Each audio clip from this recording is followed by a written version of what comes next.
Welcome to the Global Emerging Innovation Summit 2021. I thank and congratulate the government of Victoria for hosting this interesting summit. I've gone through the sessions, through the themes, through the sectors it is covering. I think it is the need of the hour to focus on innovations. I was thinking what I should talk about.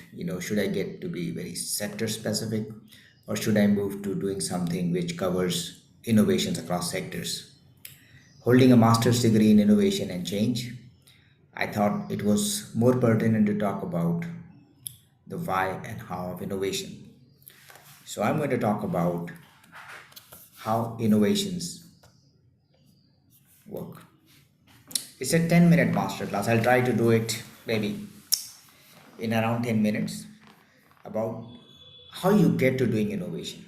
What is innovation? What are the rules for innovation? So, let's walk into it.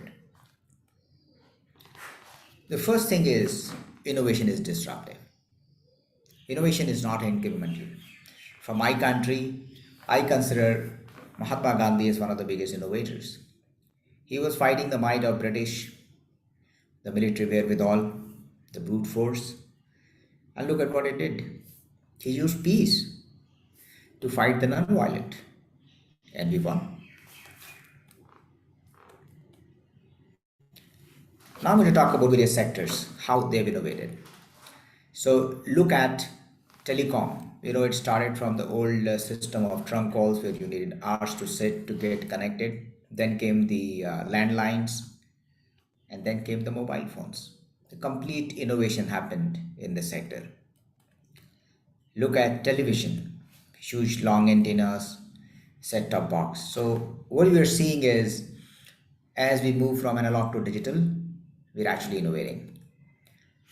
Huge libraries, books, and what finally happened was Kindle. You didn't need to have carrying hundreds of books in a library. It's just a handy Kindle that carries hundreds of books, and you can read it anytime you want. There's a very classic fight that happened between Kodak and Fuji on the quality of prints and the price. And I give this example always that both were spending millions of dollars on marketing to have the market supremacy and leadership. But what finally happened was Canon came out with digital photography. They were irrelevant. So, what does innovation mean to me? Being a person trained in innovation and holding a master's degree, I get to the academic side as well, besides advising companies and the government on innovation. First, we need to answer a question that has not been answered before. It's not about reinventing the wheel, but finding a new use of a wheel, new way to look at things. So, the levels of innovation. So, you could be a product innovation, which is, as I talked to you about, telecom. There's a process innovation, Uber. There's a system innovation, if you look at Toyota. Innovation solves a problem. It solves a problem like this is a problem typically in rural parts of the lower and middle income countries, transporting water, solar vehicles, Arvind Eye Care System, and I want you to go and look up this wonderful organization. So, where cataract surgery was expensive, not affordable, and it happens mostly in the lower income families, they perform a cataract surgery as $50 and an intraocular lens at $2. It's the cheapest in the world, and not only the cheapest, it's the best. So they innovated end to end, not only the process of surgery, but also the intraocular lens. So one of the things of innovation is also you transform the entire end to end. This is a very interesting example from India. When we conducted the nuclear test, the early start of this century, and what happened was in embargo, we couldn't import the stuff. So what we did was we built up our own Mars orbiter mission at 74 million. Look at the comparison. US built Maven at 671 million. We took 15 months versus 5 years of US. We had 1 ton payload versus 2.5 ton. The US has 1 ton payload versus 2.5 ton. We had 15 kg of scientific instrument versus 65 kg on Maven. And the best part, we landed on the first attempt. So this is what I call the Mars orbiter mission, the MOM model of innovation. And what it teaches us It changes the sector forever. There is a mass impact when you look at innovation. It's cost effective, it's asset light, it's fast and timely, it is precise. The best part is it stimulates further innovation. And look at a movie, Gravity was made for 100 million, and we actually landed on Mars at 74 million. That's breakthrough innovation.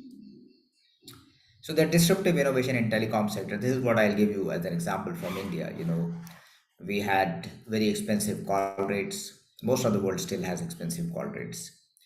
Then came the disruptive thing, pay per second. So you pay for the number of seconds you make a call. People thought that was the disruption, but the real innovation came is unlimited calling. You only pay for the data. So what actually happened is transformed the entire telecom sector. So what is the purpose of innovation? Total disruption. I visited Medellin in Colombia, and this is the change. And I want you, those who are innovating as entrepreneurs in the government, is to study the city. When I was traveling there, people told me, "Don't go. It's one of the most, uh, you know, um, cities not to be visited." Actually, what I was told was the world's most dangerous city is to live in, and actually, it left Israel and New York to be one of the most innovative cities for 2 years. So need to study what drives in innovation, and countries can be innovative. What's the checklist for innovation? When you are into innovative products, the first thing is it a novel idea? Is it affordable? Is this solving a problem? Is this sustainable? Can it be delivered timely? Is it going to disrupt the status quo? If you check have ticks on this checklist, you probably are in innovation. So what's the process of innovation? First, you identify your problem. Then you generate an idea, test the idea, increase the utility, emphasize on simplicity, and scale up to replicate. That's the process of innovation. What's not innovation? So if you look at this, the first one was innovation, and so was the last one. It was a game changer, but rest of the things in between were incremental changes. Same way, bulb was an innovation, rest is improvement. This automobile was an innovation, rest all has been just like increments, in functionality and technicality, but nothing close to innovation. So, what does innovation mean to you? Do not confuse innovation with execution. Just knocking off few processes, it doesn't innovate. Innovation affects the entire value chain. As I gave you the example of the Arvind eye care system, right from intraocular lens to surgery, everything was innovated. Innovation is key to circumvent the constraints of resources, constraints of time, constraint of a major challenge impacting a large section of the society.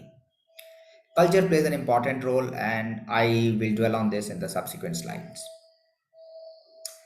Having studied this in academia, let me tell you it plays a very important role in terms of the culture, and that decides innovation. Now, this is the most important part if you are a leader of an organization. If you run a government and you want your government to be innovative, if you want a company to be. So, there are four cultures: the client culture, the hierarchy, the market, and advocacy. The culture that works the best for innovation is advocacy cultures. You can take risk.